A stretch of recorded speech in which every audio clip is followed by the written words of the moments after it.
آج جیسا کہ گرمی پڑ رہی ہے، ہمارے گھروں کے اندر ایئر کولر بھی موجود ہیں، ٹھنڈے پانی کی سہولیات بھی موجود ہیں، اے سی بھی موجود ہے، اور گرمی کی ورائٹی کے کپڑے بھی موجود ہیں۔ سردی آتی ہے تمام سہولیات میسر کر دی جاتی ہیں، ہیٹر لگا دیے جاتے ہیں، گرم کپڑے دیے جاتے ہیں، گرم خوراک دی جاتی ہے، گرمی کے اندر مشروبات پیش کیے جاتے ہیں۔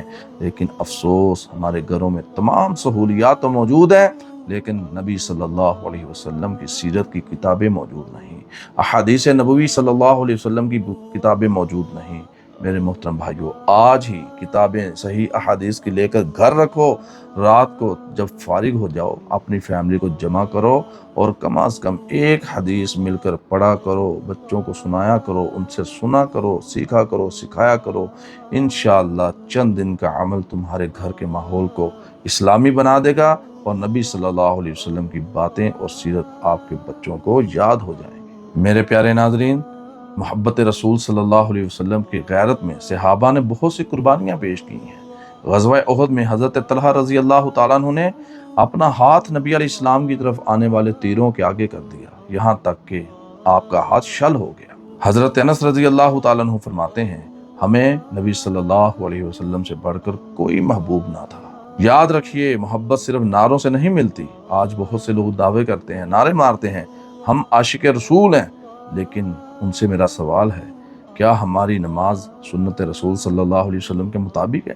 کیا ہمارے اخلاق سنت رسول صلی اللہ علیہ وسلم کے مطابق ہے؟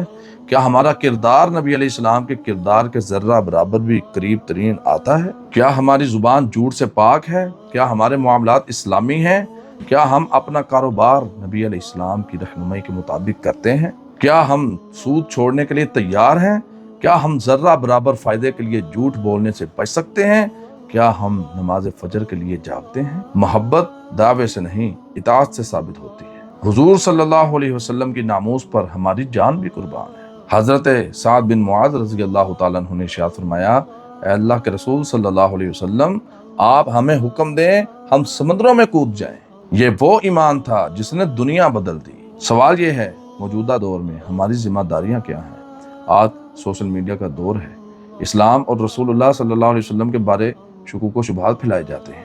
ہماری ذمہ داری ہے علم حاصل کریں، حکمت کے ساتھ جواب دیں، اخلاق کے ساتھ دین پیش کریں، اپنی زندگی کو سنت کا نمونہ بنائیں۔ ہمیں اپنے اسلاف سے یہ سبق سننے کو ملتا ہے۔ ہمارے اسلاف کا نبی علیہ السلام سے محبت کا انداز یہ الگ تھا۔ امام مالک رحمہ اللہ جب بھی حدیث بیان کرتے، باوضو ہوتے، خوشبو لگاتے اور بڑے با ادب طریقے سے حدیث سناتے۔ کیوں؟